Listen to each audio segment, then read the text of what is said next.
Can I farm 265,000 gold to escape Elwynn? Greetings, travelers, and welcome back to Goldbound, the challenge series where our rogue adventurer, Goldilockt, is bound to one zone until he earns enough gold to buy his freedom into the next. No shortcuts, no excuses, just sweat, steel, and stacks of silverleaf. We're following a mostly solo self-found path. Yep. Goldilockt can only obtain items through solo play within the zone. Questing, looting, gathering, and skilling. We can sell on the auction house, but we can't buy. Yeah. And we cannot leave Elwynn until we've earned enough gold to purchase a live WoW token. It might be me. Current price, 265,000 gold. Oof. Last episode, we made our mark. Leveling up, clearing Elwynn's quests, and charting a path to profit.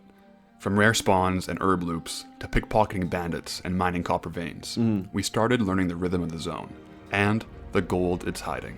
By the end, Goldilockt had just over 23,000 gold in the pouch. About That's not bad, but that's a lot of farming he's done for it already. When did they add tokens to Classic? I mean, to Classic? That was in Wrath, right? I think. 10% of the way to freedom. And that means it's time to return to Elwynn. But this is retail. One rogue, one zone, and one token standing between us and what lies beyond. Let the farming begin. Okay. This leg of the grind was centered around a rare spawn loop. Specifically, 3 of Elwynn's most profitable rares. Okay. Thuros Lightfingers, Motherfang, and Fedfennel. Now, you might be asking, why these 3? Is There there are like about rare 7 like rare Transmog? spawns in Elwynn after all. But these ones in particular, they have loot worth farming. Okay. Let's start with Thuros. He's got 2 drops for hunting. The Fingerless Gloves, and, a little bit more rare, the Thuggish Shield. Wait, is this just for role players? Because this isn't even like stuff you can transmog, right? Or can you transmog white gear? The gloves I drop guess they around changed that. 3%, and the shield just 1% according to Wowhead. These items have value because of transmogrification, or transmog. Okay. This is a system in modern WoW that lets players change the appearance of their gear to match And retail you anything can? they've Yeah, collected okay. across their account. Some appearances are common, and they're shared across a dozen items, but others are totally unique. Yeah, because I know you couldn't always do the white and I think it's the gray items you can't do, but when it first was introduced, you couldn't do white items at all. The Thuggish Shield, for example, is a one-of-a-kind design. Okay. So if a player is trying to complete their transmog collection, maybe using an add-on like All the Things, they simply need to get that shield. And if they They need to get it. don't want to wait for a 1% drop on a 25 to 35 minute spawn, they go shopping. Some players will just search the auction house by appearances they're missing, and if yours is listed, not in their collection, and the lowest price, They buy it instantly. you just might score a few thousand gold from a collector trying to fill out their wardrobe. We've been tagging Thuros on cooldown, flying around getting herbs, timing his respawn, because every kill is a shot at the jackpot. Okay. But Thuros is just one part of the rare trio, so let's take a look at the other 2. Just past Stone Cairn Lake lies the second target in our rare loop. This guy drops a really nice bag in Vanilla WoW. You can get like a is it a 6 or 8 slot bag? Fedfennel. Surrounded by a small troop of gnolls, this mini-boss doesn't look like much, but he's holding something sharp. You see, we're farming him for one thing, the Pale Skinner. A one-handed sword with a 1.7% drop chance, and a history that makes it gold-bound worthy. For starters, it was actually removed from the game for a while, completely unobtainable, before being re-added in patch 8.0.1. Now that's already enough to get some collectors interested, and the appearance is shared only with one other weapon, the Blackwater Cutlass from Deadmines. Oh. It's got that classic pirate swashbuckler vibe. Looks good. A perfect finishing piece for anyone rocking a Sea Dog transmog. Now back in the day, 30 FPS. It shouldn't be, no. the Pale Skinner actually had a special feature. It's a It video. counted as a skinning knife. Sadly, that function is gone, but the value remains. The auction house pricing puts it at an average of around 127,000 Bro, that's freaking crazy. gold. But I guess the drop rate is really low and it's from a rare mob, Of right? course, players looking Holy shit. purely for the appearance might simply just go run Deadmines for the Blackwater version. True. But if you're a collector, or you want the original, the sword still holds some serious value. Now, this isn't something you would expect to sell immediately, but Yeah. if one did sell, that's nearly half a WoW token in one swing. A single drop that could literally change the run. And that's 2 rares down and 1 more to go. We move southwest into the darkest corners of Elwynn. The place, Jasper Lode Mine. And buried within its twisting tunnels is a rare unlike any other. After brushing past a few kobolds who might have some interesting drops of their own, more on that soon, we reach like you just see those random farmers in the middle of the cave. Motherfang. I don't know if they're potting or whatever, but yeah. Tucked deep in the mine, and arguably the single most valuable mob in all of Elwynn Forest. Okay. There's one reason we're down here. The Brood Mother Carapace. Oh. A leather chest piece with a 0.6% drop chance and a completely unique appearance. How much was this? Nothing else for? in the game looks like it. Because of that rarity, the value is massive, averaging nearly 179,000 gold. One drop from the spider could get us more than halfway to our token. Oh, shit. Goldilocks did what any self-respecting zone-locked rogue would do. Okay. We camped. Hard. We kept precise timers and rotated through spawn points. Over the past few days, we managed to rack up 30 to 50 kills on each of these rares. But did you get any of the stuff that you wanted, though? We didn't walk away empty-handed either. Oh! From Thuro's Lightfingers, we actually grabbed a few pairs of gloves. Okay. And we actually managed to pull the Thuggish Shield. Oh! This is our first big Transmog win. Fed Fennel took a little bit longer, but eventually we carved out a Pale Skinner. And you better believe that's posted on the auction house already, alongside the Thuggish Shield. Okay. And as for the Broodmother, we definitely didn't get enough kills to warrant getting one as for the drop rate. But while we were editing episode 2, I just swung back into Jasper Lode Mine to grab some candid B-roll of her. You know, the ambience for the context. No way it drops. No way he went in here for B-roll and he got the drop, right? And of course, once the B-roll was secured, we couldn't just let her live. So we killed her again. No way. And wouldn't you know it, the freaking Brood Mother Carapace dropped. Definitely below drop rate, but a massive W. That is actually so... that is blessed. No way. We'll be posting this one up as well. These items are ultra rare, and the sell-through rates reflect that as well. According to Trade Skill Master, Was it Red Trucks? items like these sell less than 0.05 times per day. Yeah. So in plain terms, they really don't move fast. But that's the game with Transmog. You stock the shelves, you build the inventory, and you keep them posted on the auction house. That's why a lot of people would say, oh, well, I'm farming these like massive million gold items. It's like, they sell so rarely, but I guess they will at some point if you just keep posting them, right? Because the value is high, but there's also so few people that actually want to buy them. Because when you've got 100 rare items posted, even a 1% sale rate means that something sells every couple of days. So no, we're not banking on these Transmog items alone to buy our way out of Elwynn, but it's a foundation and a passive pipeline. Okay. But I wasn't ready to just sit in Stormwind waiting for sales. Jasper Lode Mine has more to offer. There's something a little more primal. The grind. The grind. There's spiders, there's kobolds, and there's copper ore. So Goldilocks set out on his mission. 1 hour, clear the mine, loot a try, and see what kind of profits Elwynn is really hiding underground. Okay. If it moved, we shot it. If it sparkled, we mined it. Simple rules, simple plan. Get everything. Now, it's probably a good time to talk about the class we chose for this challenge. The Rogue. Rogue. And let's be honest, for pure gold making efficiency... Isn't it Boomkin or like Druid that's the best for like pure gold farming and stuff? Because they have like cat form and like all the starfall and shit. It's not exactly optimal. I did not Mediana. If you're looking to maximize your gold per hour, definitely go Druid. Yeah, They're instant flight Druid. forms, gathering while flying, class teleports to Moonglade. But I guess he has pickpocket. So maybe there's a lot of pickpocket farm he wants to do as Rogue, right? And movement speed buffs make them the undisputed kings for farming. Yeah. Not to mention Moonfire being pretty much a max aim aimbot for loot farms. So why Rogue? Well, because nothing about this challenge is efficient. Locking yourself in Elwynn Forest until you earn hundreds of thousands of gold is about as far from optimized as you get. Yeah. But it's fun. We didn't come here to be fast. We came here to forge a story. And if I'm going to be locked in one zone for days or weeks, you better believe I'm doing it with grappling hooks, pistols, and style. Okay. So, with that out of the way, let's take a look at the haul. It is fun After though. 1 hour in... Yeah, I think it's also really fun following the journey of it. Like seeing like how he does it, what kind of farm he does, like how he makes the gold. I think it's interesting. The mine. What kind of loot did we actually pull? And how much gold did it translate to? Zerophia, thank you for the prime. Let's crack open the bags. We have Loot Appraiser running, set to a regional sale average. So according to the add-on, we pulled in about 626 gold per hour. Not bad for a zone-locked mine crawl. Okay. About 26 gold of that came from raw coin loot, and the rest was vendor trash, materials, and some white items to sell in the That's auction rough house. though. First up, we got Rigid Spinnerets. We got 207 of these sticky little guys, and they vendor for 21 silver each. That's 43 gold and 47 silver straight to the pocket. Next up, Slimy Fangs. We looted 51, vendoring for about 41 silver apiece. That's another 16 gold. Then we've got Spider Legs, 184 in total. These are a trade item and sell for about 23 silver each on the auction house. That's not a lot of gold though. Giving us around 42 gold if they move. We also picked up 35 large venom sacks. Okay. Not worth a ton, but we'll toss them up on the auction house and see if anyone bites.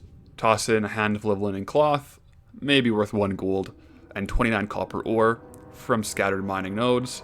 Not huge, but hey, this is a mine after all. Now let's talk about the real gamble gear.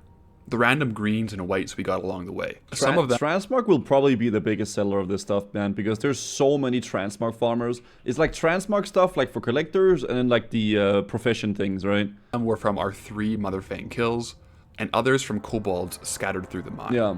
And from Motherfang, we actually did pull in the web-covered boots. 25k. This is a rare item with a decent value tag, but a brutally low sale rate. We'll post it for sure, but I'm really not holding my breath. And we also picked up a few white items. Some with unique or semi-rare appearances, and if a collector's using the auction house to fill up their missing wardrobe slots, we might just get lucky. But there's something a little bit more consistent. The Kobold Mining Mallet. This one drops fairly often from the Kobolds in Jasperload. 1.8k. It shares its appearance with the Rockshard Club and Kodo Mallet, so it's not exclusive. It has a solid average list price of over 1,000 gold, although the average sale price is only 37 gold. But more importantly, it is a 4% average daily sale rate. And that's huge in the world of low volume transmog. 4% though, man. This challenge is just pure pain. Like, actually. It's not going to find a WoW token on its own, but posting a few of these can definitely move the needle if we sell a few for a couple hundred gold. Yeah, we've been playing some Osurus. This isn't a get-rich-quick scheme, but if we're already camping Motherfang, running loops through the mine for a few extra gold is absolutely worth the time. The world of low-level transmog. I mean, the thing is, man, there's gonna be people that want to buy it for sure, but it's like so far, far and few in between, right? It's passive farming, and every little bit helps chip away at that WoW token toll. So, as we continue working toward our WoW token, let's talk a little bit about the journey itself. Right now, we're locked to Elwynn Forest, with Stormwind serving as our designated major city access, mainly for auction house and banking. Now, there is a case to be made that we could farm the Stockades, a dungeon located right inside Stormwind. But if I'm being honest, I never intended to exploit Stormwind as a gold farm hub, at least in Elwynn. So we're going to keep things simple. Okay. All of our gold for this leg of the challenge is going to be Elwynn based. Yeah, so we can't go into this one, right? In the future, when we unlock a new zone that has a dungeon entrance within it, we'll absolutely be allowed to run that instance for gold.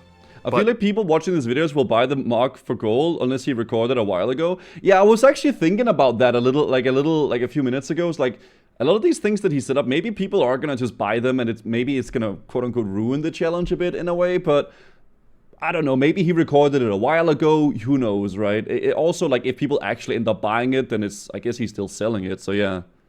It needs to be clearly located within the unlocked zone. That way, we're staying true to the gold-bound journey. And Julian just chatting. I mean, I'm just watching with this one WoW video, and then we're gonna go on to the RuneScape stuff after, right? So it's all good. What's up, Louis? Speaking of future zones, let's take a look at the map. Since we're in Elwynn now, once we purchase a WoW token, we'll spin a randomizer to determine our next unlocked zone. Accessible by foot from where we are. Yeah. For us, that means Westfall, a classic early leveling zone. Yeah. I personally kind of hope we get this one. Redridge.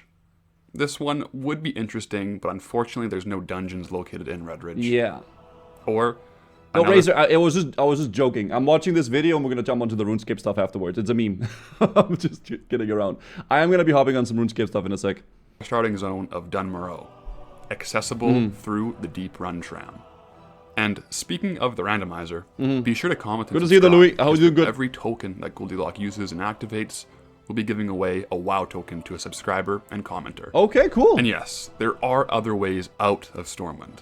Boats, portals, some of them lead far beyond Eastern Kingdoms and Kalimdor, into the realms of expansions, new content, current content, and floating rocks in the sky. Okay. But for now, it feels right to keep Goldilocks grounded, exploring these old zones in Eastern Kingdoms, and leaving those distant lands to a bigger unlock. Okay. Perhaps behind something earned. So as many of you noticed, everything in Elwynn has been getting absolutely deleted ever since we hit level 35. The scaling. And that's because when we started this character, Chromie time was off by default. I honestly didn't even know if this could be changed or altered, and was surprised that Elwynn scaled to level 35. But as a few travelers in the comments pointed out, you can switch timelines and make the zone scale all the way up to level 71 if you talk to Chromie. Right now, we're only getting little scraps of experience from gathering herbs and ore, and no real progression on the level front. But here's... I love the RuneScape series have inspired WoW creators to try something new in WoW. This could very much be inspired by RuneScape for sure. Yeah, no doubt. the plan. I'm holding off on changing the timelines until we unlock the next zone. That way, when we step into new territory, You're playing we'll be able OCS? Yeah, we're gonna start playing in like 20 minutes or so. to turn it on, have scaled mobs, full XP, and You said in the actually first episode, quest yeah. through the zone. We've already squeezed every quest out of Elwynn. Scaling it now would just mean I get more XP from farming herbs, and killing the rares. It just wouldn't feel right to hit max level in Elwynn. So, once Goldilocks pays the gold toll and spins the randomizer, we'll turn that timeline on, enter the new zone, and get back to earning XP like a real adventurer. Okay, But for now, I like that. Elwynn stays as it is, a frozen grind and a gold-bound cage. I think that's good. And you're probably wondering, how much gold progress have we made so far this episode? And how much slash playtime have we racked up since the journey began? Well, stick around. We'll be doing a full mailbox clear and slash played reveal at the end of this episode. But for now, let's get back to what works. Dual gathering, herbs and ore. It's how we made our first gold, and it's still one of our most reliable methods. The thing is, we've leveled up our method.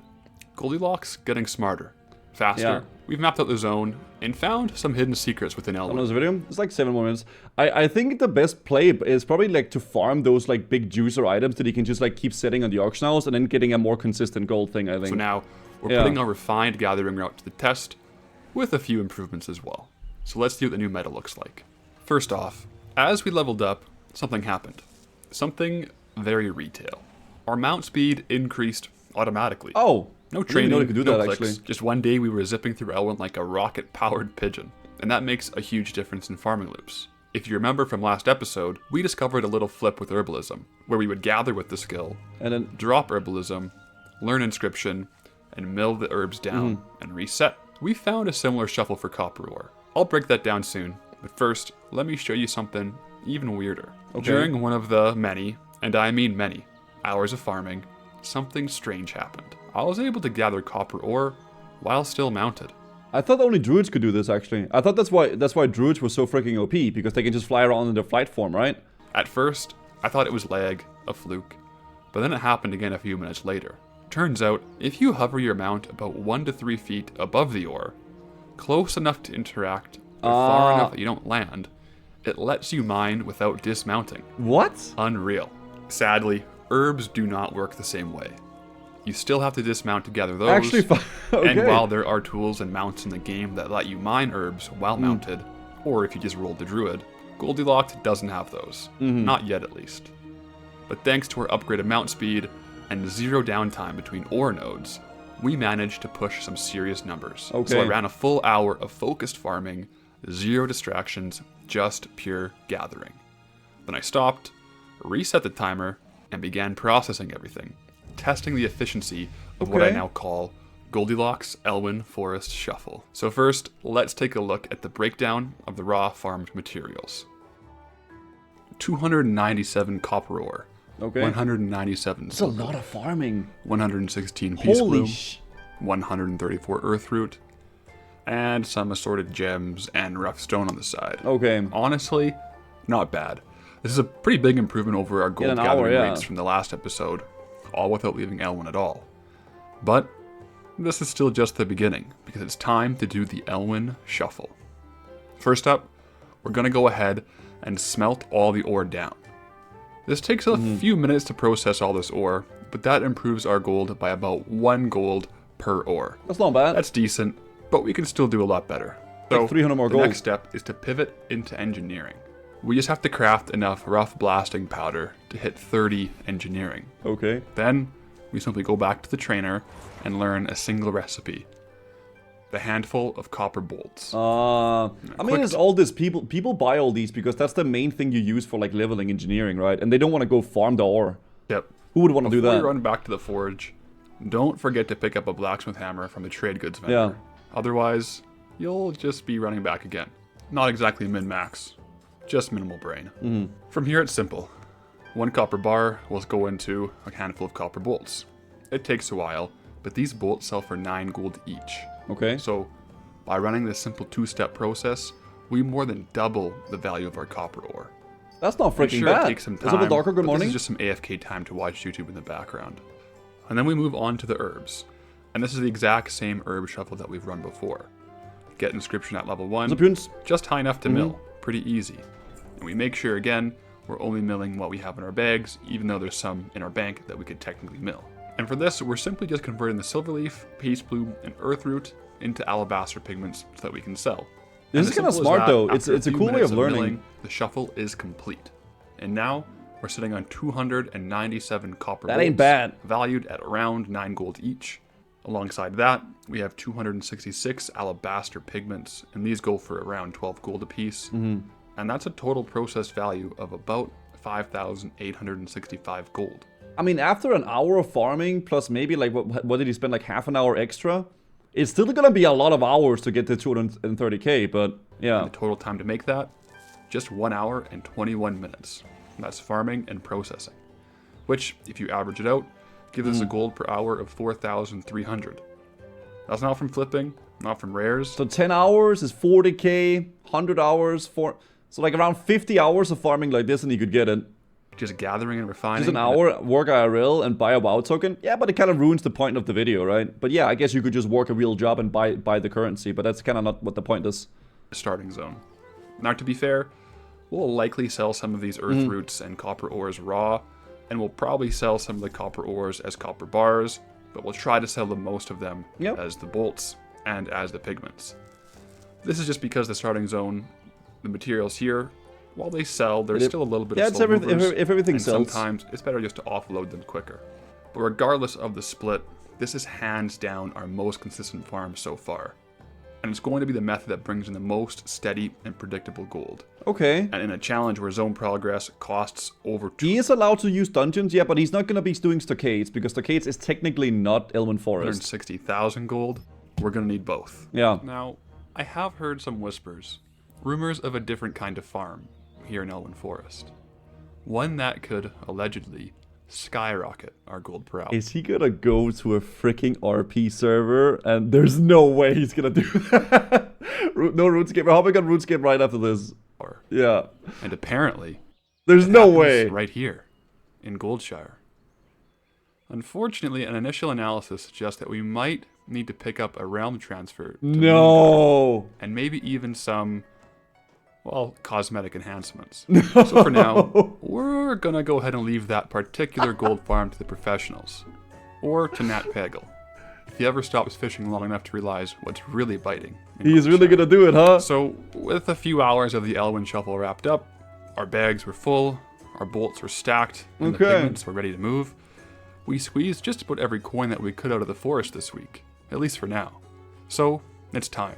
We'll head over to the Goldshire mailbox to check our mail, tally our coins, and see just how far this forest has pushed us towards that 261,000 gold toll. Let's get right into it. We'll open up the mailbox and start collecting. It's not too bad, dude. Now, the add-on of Trade Skill Master only shows the first 100. Okay, let's see. We can already see a ton of alabaster pigments, some miscellaneous trade goods, lots of handfuls of copper bolts, and somehow, even a few frayed knots. We'll go ahead and open up all of this. And boy, oh boy, after hours and hours of farming, the dopamine of watching it all flow into the inventory is definitely something else. And that sound, yeah. Whew, that ain't bad at all, actually. 69. After all of it, we're sitting at 71,665 Dude. gold. But what about the And slash? that's why this is fun to do, right? Because that dopamine collector at the end is what makes it all worth it. Played.